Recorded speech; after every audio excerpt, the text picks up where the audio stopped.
mən qarağat kompotu hazırlayacağım. Qarağat kompotu hazırlamaq üçün ilk öncə qarağatı təmizləyib yumuşam. İndi isə onu şüşələrə yığıram. Qarağat 4 şüşə oldu. Mən indi hər şüşəyə yarım stəkan pesok tökürəm. Pesoku tökdükdən sonra indi isə şüşələrə qaynar suyu tökürəm. İndi isə şüşələri bir 10 dəqiqə qaynadıram.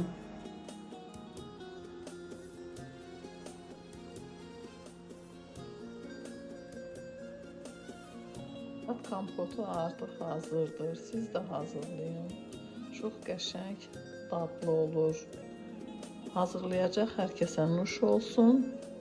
Videomu bəyənib kanalıma abunə olmağı unutmayın.